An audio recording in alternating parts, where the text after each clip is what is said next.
Bienvenue sur le plateau du JT diplomatique. Je suis Henri Désiré Josi, producteur associé, et je suis très heureux de vous accueillir pour ce tout nouveau numéro, exceptionnel devrais-je dire, qui nous fait entrer de plein pied dans cette 4e saison, et oui, déjà, du JT diplomatique, le tout premier rendez-vous audiovisuel congolais dédié aux acteurs de la vie internationale. Bonjour à tous, mon nom est Henri Désiré Josi, producteur associé du JT diplomatique. Aujourd'hui, j'ai l'immense plaisir de vous accueillir au Kill Plaza Arjan by Rotana, notre nouveau partenaire, et c'est ici désormais que j'aurai l'immense privilège de vous accueillir pour vous entretenir des relations internationales. Vous le savez, le JT diplomatique est le tout premier rendez-vous dédié aux acteurs de la vie internationale. L'occasion pour nous de donner la parole à celles et ceux qui font bouger le monde.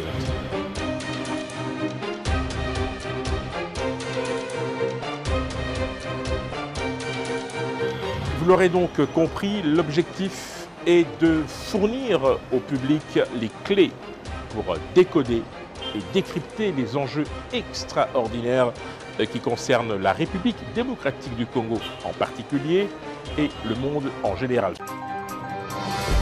Ça se passe sur le JT diplomatique, sur nos différentes plateformes. N'hésitez pas à nous suivre. J'ai l'immense plaisir d'accueillir son Excellence, M. Rachid Agassim, ambassadeur de Sa Majesté le Roi. Il s'agit bien évidemment de son Excellence, M. Rachid Agassim, qui représente le Royaume du Maroc en République démocratique du Congo. Monsieur l'ambassadeur, bonjour. Bonjour. Merci de nous faire l'honneur d'accepter notre invitation en dépit de vos multiples occupations. Nous avons une tradition au JT diplomatique, c'est celle évidemment de faire connaissance avec nos interlocuteurs, et le moins que l'on puisse dire, c'est que vous êtes ce que l'on appelle un diplomate de carrière. Cela fait bientôt 36 ans que vous êtes dans la diplomatie. Vous êtes entré donc en 86 au ministère des Affaires étrangères, et 3 ans après, vous allez dans votre premier poste diplomatique à Washington. Suivront ensuite d'autres postes, parmi lesquels Londres et Pretoria. Mais racontez-nous. D'abord, merci beaucoup pour votre accueil. J'en suis très ravi. En effet, vous avez toutes les informations. Qu'est-ce que je vais ajouter ? J'ai intégré le ministère des Affaires étrangères en 1986 et depuis lors, je suis au service de mon pays. Mon premier poste a été très particulier parce que j'ai commencé par Washington. J'ai été très chanceux. J'y ai passé près de 8 ans. Vous avez fait 2 mandats ? Un mandat et un peu, parce qu'à l'époque, c'était 6 ans. Le mandat est de 6 ans. Mais malheureusement, un ambassadeur est décédé et le nouveau ambassadeur a préféré garder la même équipe. Parce qu'à ce moment-là, il y avait plusieurs événements de taille qui ont conditionné le monde où nous vivons maintenant. Je vais citer juste comme exemple, c'est à Washington où j'ai vécu la chute du mur de Berlin. J'ai vécu aussi avec une grande fierté la libération de Nelson Mandela. Donc ça a été un passage très fructueux où j'ai beaucoup appris, bien sûr, en tant que jeune diplomate. Après Washington, j'ai servi en Turquie en tant que second ambassadeur. De la Turquie, j'ai été affecté en Suède. En Suède, là aussi, j'étais le numéro 2 de l'ambassade. De la Suède, j'ai été désigné en tant que consul général à Londres. Une grande expérience également là-bas. Puis de Londres, je suis revenu en Afrique. Et mon premier poste en Afrique, c'était en Afrique du Sud, à Pretoria. C'était très enrichissant, bien sûr, de travailler dans un pays africain. Et de Pretoria, je suis venu ici, à Kinshasa, en tant que mon premier pays francophone j'exerce. Je rappelle, depuis novembre 2016. Depuis novembre 2016, je n'oublierai jamais cette date, parce que quand je suis venu ici en 2016, c'était, si j'ose dire, une situation assez particulière. Au plan électoral, notamment. Plan électoral et autres. Donc, ce que j'ai décidé de faire, c'est d'organiser une réception maroco-RD congolaise, c'est-à-dire les gens de l'ambassade, des membres de la communauté marocaine et surtout quelques responsables du ministère des Affaires étrangères et la presse et les médias, les représentants des médias ici. C'est pour l'anecdote, mais ça m'a marqué. Parce que avant la date de la réception, le directeur général de l'hôtel m'appelle, Monsieur l'ambassadeur, vous avez prévu une réception tel jour? Oui, j'ai dit oui. Est-ce que vous maintenez la réception? J'ai dit oui. Pourquoi? Et il dit, mais Monsieur l'ambassadeur, tout le monde quitte Kinshasa. Et j'ai dit, mais moi je suis venu ici pour travailler, pas pour quitter Kinshasa. Je me rappelle très bien que quand j'effectuais les visites de courtoisie à quelques ambassades, on me posait toujours la question, est-ce que vous avez préparé le plan d'évacuation? Alors, ça correspond effectivement à l'état d'esprit de l'époque. On aura l'occasion d'ailleurs d'y revenir. Merci pour cette anecdote, monsieur l'ambassadeur. Alors, évidemment, quand on évoque les relations les liens de fraternité, de coopération, les relations bilatérales tout simplement entre le Maroc et la RDC, on ne peut pas s'empêcher bien évidemment de penser à cette amitié très particulière qui liait feu Hassan II et le maréchal Mobutu, bien évidemment. Les relations diplomatiques remontent à 1960 et l'on sait que par la suite, le Maroc notamment a participé à plusieurs missions de maintien de la paix en RDC à travers l'ONU. Mais avant d'évoquer toutes ces questions, nous allons faire connaissance avec le Royaume du Maroc.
Monsieur l'ambassadeur, il y a un article qui m'inspire en ce moment par son titre. Maroc, RDC, pourquoi tant d'amour? Je vous pose la question et je voudrais une réponse très brève avant que nous fassions une sorte de bilan et de perspective des relations entre les deux pays. Pourquoi tant d'amour, monsieur l'ambassadeur? C'est l'un de vos confrères qui a écrit cet article. Et ça m'a interpellé par le titre, bien sûr, parce que RDC Maroc, pourquoi tant d'amour? Il a tout résumé en un mot, qui est l'amour. C'est bien plus que amitié, fraternité et les liens solides et tout le jargon diplomatique qu'on évoque quand il s'agit de relations bilatérales entre un pays et un autre. Là, entre le Maroc et la RDC, c'est bien de l'amour. C'est bien de l'amour depuis l'indépendance du pays. Je me rappelle que Feu Patrice Emery Lumumba a été reçu en 1960 par Feu Sa Majesté Mohamed V, qui est le grand-père de l'actuel souverain, Sa Majesté le Roi. Et il a été reçu aussi par Feu Sa Majesté Hassan II. Et quand on reçoit le premier ministre d'un pays juste au lendemain de l'indépendance, ça veut dire beaucoup de choses. Ça veut dire que le Maroc est avec la RDC. Le Maroc est aux côtés de ce pays. Le Maroc était prêt à soutenir cette jeune indépendance, cette jeune démocratie et surtout en la personne de Feu Patrice Emery Lumumba. Donc depuis lors, cette affaire, on va dire, cette affaire d'amour a duré et continue toujours. Le Maroc a toujours répondu présent quand il s'agit de défendre les intérêts primordiaux de la RDC, notamment la préservation de l'intégrité territoriale de ce grand pays. On se rappelle en 1960, en 1977, en 1978, et le sang marocain a coulé dans ce pays. Donc il y a même des liens de sang. C'est l'amour et c'est les liens de sang. Mais il faut dire aussi que c'est dans les deux sens. La RDC n'a jamais failli à l'appel de Maroc quand il s'agit de défendre les intérêts primordiaux du Maroc. On se rappelle au début des années 80, au sein de l'OUA, quand il y avait cette aberration d'accepter une entité fantoche, eh bien la RDC, le seul pays, a décidé de boycotter cette institution pendant 2 ans, de 84 à 86. C'est pas rien. C'est pas quelque chose qu'on va oublier. Quand quelqu'un vient à votre secours, alors que quelqu'un d'autre veut démembrer votre pays, là, ça marque les esprits. C'est ça, notre histoire d'amour qui continue toujours, bien heureusement.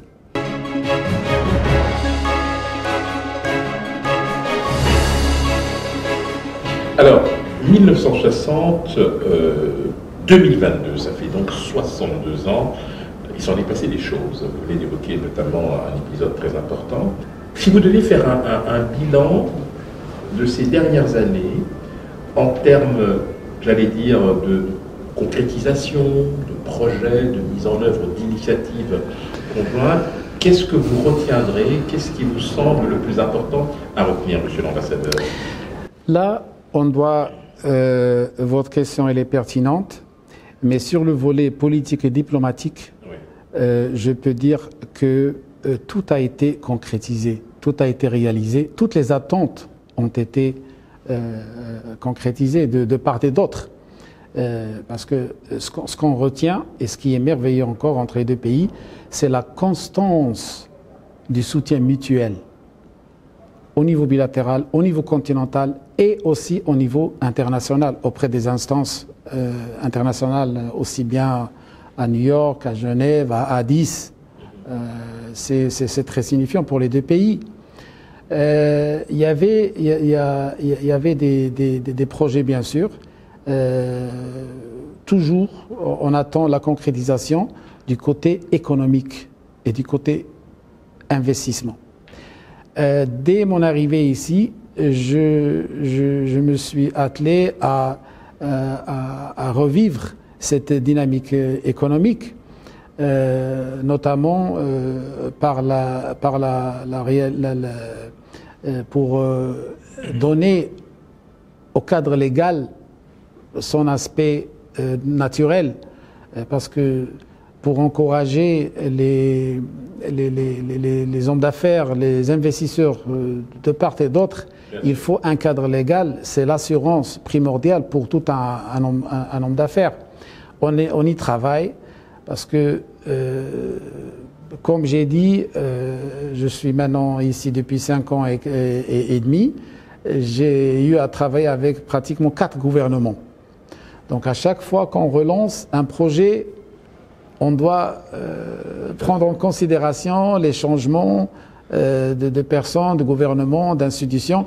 Et ça impacte un peu sur la réalisation des projets. Et très concrètement, Monsieur l'ambassadeur, est-ce que la grande commission mixte RDC-Maroc, ça prend quand même pas mal de temps déjà. Je pense qu'il y a une volonté, je pense, surtout de la part du royaume de pouvoir faire en sorte que les choses se fassent assez rapidement. Est-ce que c'est aussi un instrument par lequel cette vision que vous exprimez peut se concrétiser? Vous avez évoqué un sujet très important. La grande commission mixte, c'est l'outil principal pour donner la relance à tous les projets. Et là, je ne veux pas évoquer la date de la dernière commission, mais je dirais qu'on y travaille. Lors du premier échange entre leur Excellence, les ministres des Affaires étrangères, M. Nasser Boulita et M. Christophe Lutondoula, ils ont convenu de travailler sur le dossier. Et on y travaille. Ça va être suivi aussi par un forum d'affaires au Maroc. Vous avez une date, plus ou moins? Les dates, c'est toujours... il y a l'agenda des 2 ministres. Il y a aussi les événements qui arrivent, qui perturbent un peu mais c'est en cours. Tout ce que je peux dire, c'est en cours, mais c'est un outil principal et c'est primordial. Donc, dans le même sens, ça ne veut pas dire qu'il n'y a rien, mais déjà la présence de la compagnie aérienne, la présence d'une banque marocaine, la présence d'une compagnie d'assurance, ce sont des éléments qui rassurent les hommes d'affaires. Ils sont déjà là, ils travaillent, ils opèrent. Il y a aussi une compagnie minière, donc c'est-à-dire il n'y a pas un vide. Il n'y a pas un vide. Et ce qui est important à retenir, c'est que les opportunités sont là, elles sont présentes. Bien sûr, en RDC, les opportunités, elles sont énormes. Et le potentiel d'échange entre le Maroc et la RDC, il est prometteur. Alors précisément, Monsieur l'ambassadeur, quels sont selon vous, du point de vue notamment du monde des affaires, les secteurs prioritaires d'investissement? Il y en a qui ont, disons, plus d'avantages que d'autres, ou qui sont beaucoup plus porteurs? Oui, il y en a une multitude, mais la priorité, c'est le secteur de l'agroalimentaire, oui, le secteur de l'éducation et le secteur de la santé. Bien sûr, il ne faut pas oublier les autres, parce que c'est très important aussi, c'est le secteur de l'énergie, le secteur de l'environnement et celui du tourisme. Ce sont tous des secteurs où le Maroc a déjà une grande expérience dans plusieurs pays africains. Dans le domaine environnemental, par exemple, on sait qu'il y a des zones extrêmement vastes, notamment avec des panneaux solaires, des photovoltaïques. Mais c'est aussi une expérience que vous souhaiteriez partager avec la RDC, qui se positionne d'ailleurs déjà comme pays solution. C'est depuis la COP26. Oui, en effet, et vous avez mentionné un mot qui est très signifiant dans nos relations, c'est partager. Parce que, comme vous savez, le Maroc, la notion du partage et de la solidarité sont la base de notre coopération sud-sud avec les pays amis et frères. L'expérience qu'on a déjà dans les énergies renouvelables, notamment solaires et éoliennes, sont très avancées. Nous avons la plus grande station solaire au monde pour le moment, qui est dans la région de Ouarzazate. Et bien sûr, le Maroc est prêt et disposé à accompagner la RDC dans ces domaines. Alors, sur le plan économique, on l'a dit, il y a des perspectives non négligeables. Mais je voudrais qu'on se déplace un peu en Afrique de l'Ouest. Nous allons au sein de la CEDEAO. Beaucoup d'observateurs se sont posé la question de savoir ce qu'un pays développées, comme le Maroc, qui avait déjà, on va dire, un certain nombre d'avantages, avec notamment un PIB qui, lorsque l'on agrège celui de certains pays d'Afrique de l'Ouest, est nettement, j'allais dire, supérieur. Quel intérêt, en fait, le Royaume du Maroc aurait à intégrer de plein pied la CEDEAO, pour ceux qui se poseraient la question? C'est un intérêt, bien sûr, mais il ne faut pas oublier que ça s'inscrit dans la vision africaine de Sa Majesté le Roi, qui est basée sur la confiance. Comme l'a dit Sa Majesté lors d'un discours, l'Afrique doit faire confiance à l'Afrique. La CEDEAO, vous avez présenté une comparaison de PIB, mais il y a une multitude d'exemples concernant d'autres groupements régionaux où cette différence n'est pas un problème. Au contraire, c'est un avantage. C'est un avantage. Le Maroc a toujours privilégié la profondeur africaine.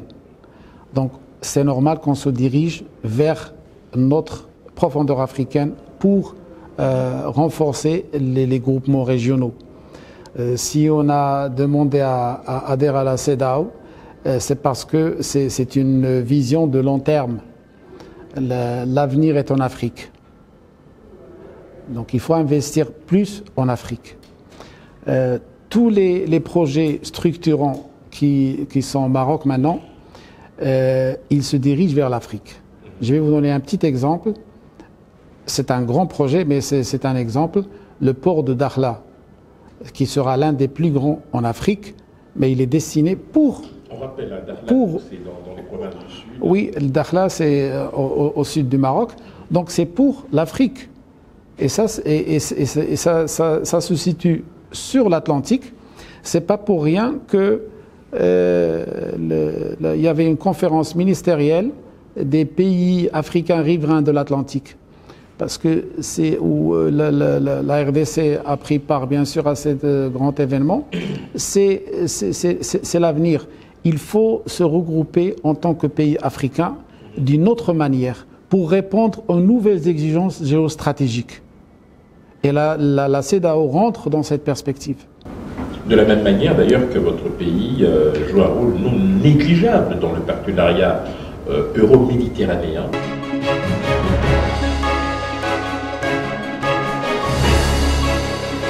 On va aborder à présent quelques questions d'actualité, si vous le permettez, monsieur l'ambassadeur.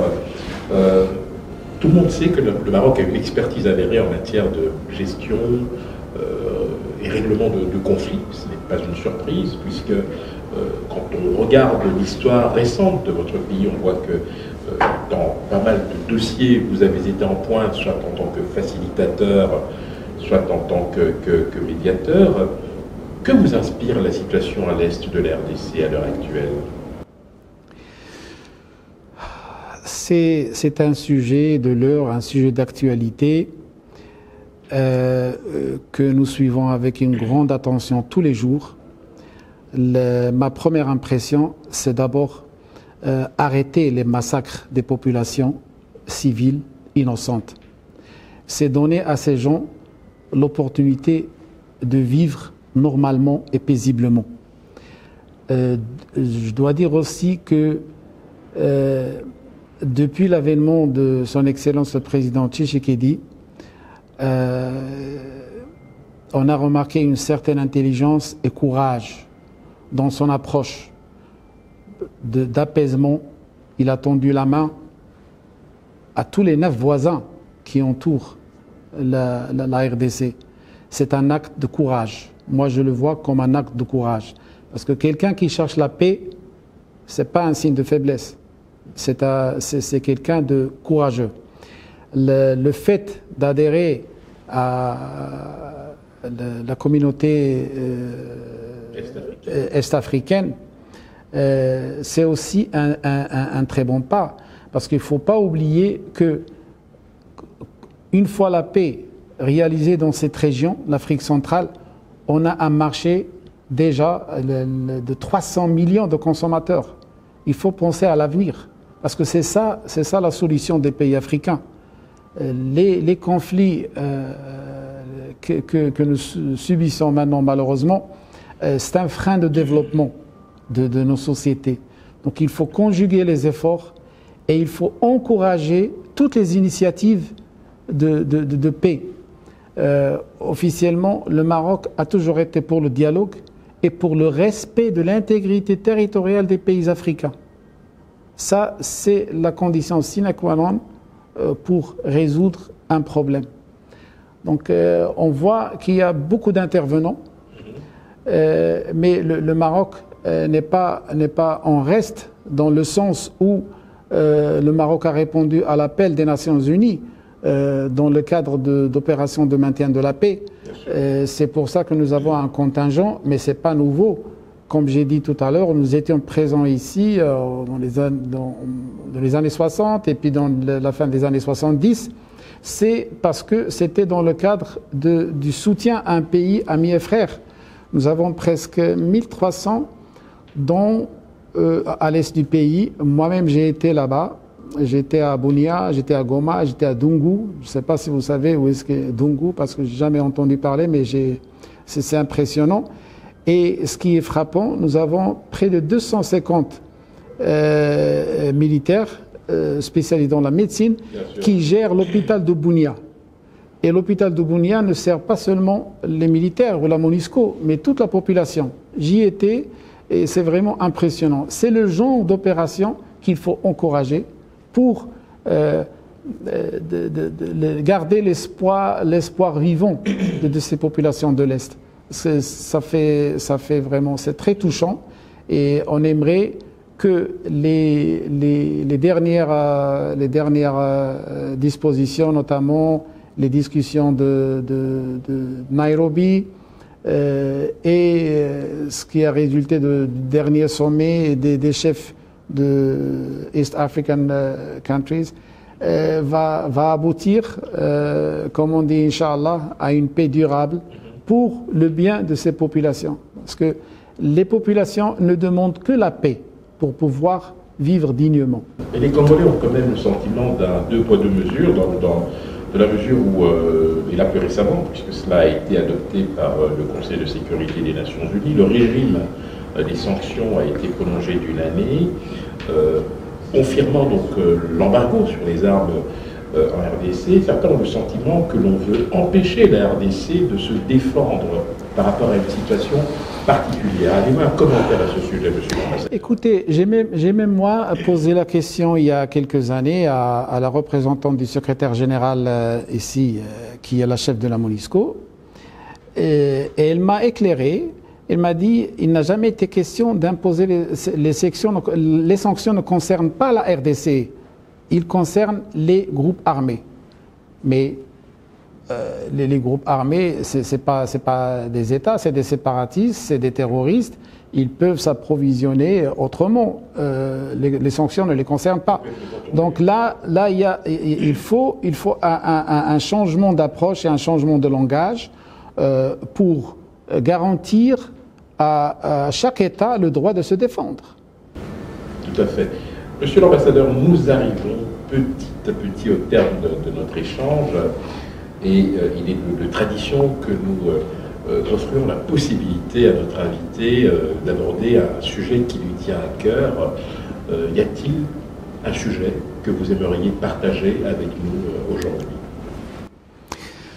Voilà.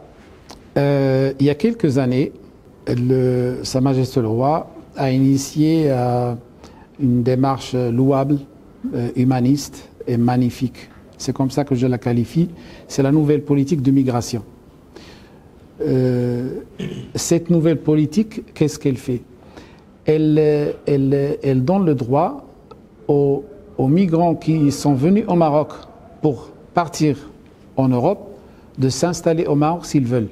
Parce que nous aussi, on était des pays de migration, mais il faut un cadre légal pour ça. Donc cette nouvelle politique de migration, elle a permis à ceux qui ont voulu, on a commencé ça en 2013, de s'installer au Maroc, d'avoir le droit de résidence, d'avoir le droit de travailler, mais surtout, de bénéficier de deux choses. L'éducation et la santé, 0 franc, comme les Marocains, dans le secteur public. Et ça, c'est merveilleux. Je vais venir à votre question. Et j'ai demandé à mon collègue, j'ai dit, est-ce que tu peux collègue congolais à Rabat, est-ce que tu peux me dire combien de RD congolais ont choisi de régulariser leur situation au début de cette initiative? Eh bien, c'était 2600 RD congolais déjà. Pourquoi j'ai dit la migration? Parce que la migration est une force. Contrairement à ce qu'on entend, dans d'autres pays, ils se plaignent de nous. Les Africains envoyés, je ne sais pas quoi. Alors que la migration interafricaine, elle est plus importante. Donc il faut la régulariser, il faut l'organiser pour qu'on ait tous les résultats escomptés. C'est quoi le résultat final? C'est le brassage des cultures africaines. C'est l'opportunité d'un RD congolais de comprendre ce que c'est que le Maroc, d'un Marocain de venir vivre ici et de comprendre ce que c'est que la RDC, ainsi de suite tous les pays. Donc là, on aura réglé un problème énorme.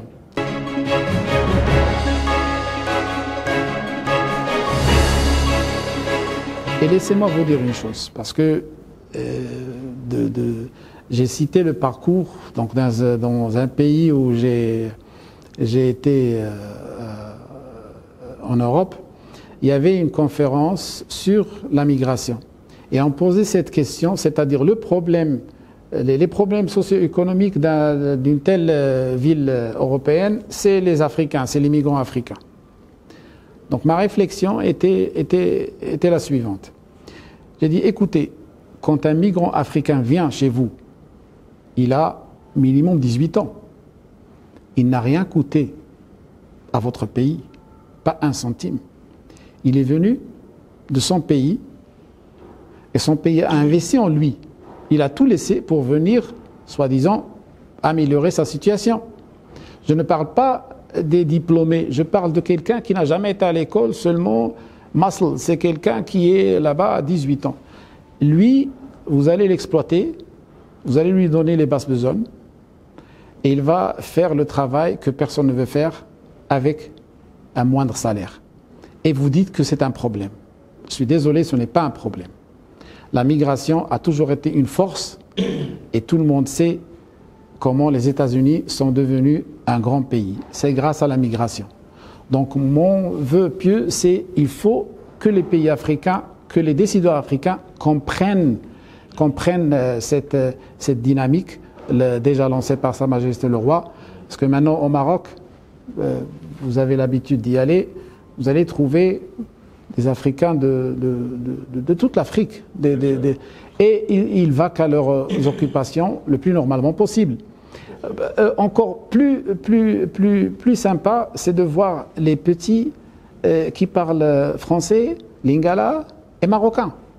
Parce qu'ils vont à l'école avec les petits Marocains. Et ça, c'est très valorisant. C'est très valorisant. Il faut encourager cette dynamique. Parce que nous devons profiter de nos propres compétences. C'est ça qui est merveilleux. C'est ça ce que, si on arrive à comprendre, je sais très bien que les décideurs, ils comprennent, mais il faut encourager, il faut institutionnaliser cette migration en Afrique à l'africaine. Alors, en guise de mot de la fin, monsieur l'ambassadeur, j'aimerais vous poser une question toute simple. On a évoqué tout à l'heure le fait que les relations entre le Royaume du Maroc et la RDC étaient pertinentes, durables, sincères. Pourquoi tant d'amour? On en a parlé. Comment peuvent-elles encore évoluer ces relations? Comment est-ce que vous les entrevoyez en 2022 et pour les 20 prochaines années? Il faut de la substance. Et la substance, c'est les échanges économiques, commerciaux et les investissements. Je suis très sincère là. J'ai oublié d'évoquer, en février 2020, on a créé, fort heureusement, la Chambre de commerce RDC Maroc. Malheureusement, c'était à la veille de la Covid. tout le monde se rappelle du fameux mars 2020. On est en train maintenant de préparer une mission de prospection, une mission commerciale qui va partir de la RDC au Maroc vers le mois de septembre. Donc c'est très sérieux et ça va un peu rassurer la business community, la communauté d'affaires au Maroc. Voilà, il y a des hommes d'affaires RD congolais qui apportent dans leur bagage des projets, des propositions, du concret. Et ça, c'est très bien. C'est pour un peu s'éloigner de l'image que donne un genre de média sur la réalité. Et c'est mon vœu aussi, le plus cher, c'est de voir se concrétiser, se tenir la commission mixte, parce que c'est ça le déclencheur d'une relation prospère. Quand on regarde ce qu'a fait le Maroc dans d'autres pays africains, c'est possible ici aussi. Et il y a matière. C'est très prometteur. En tout cas, merci infiniment, ce sera le mot de la fin. Excellence, Monsieur Rachid Agassi, je rappelle, vous êtes l'ambassadeur de Sa Majesté, le roi du Maroc en République démocratique du Congo. Merci infiniment de nous avoir accordé ce temps en dépit d'un agenda très chargé. Quant à moi, amis téléspectateurs, je vous retrouve très prochainement avec un nouvel invité et surtout n'hésitez pas à nous écrire et à nous faire part de vos observations. Nous sommes là pour vous servir. À très bientôt. Merci à vous.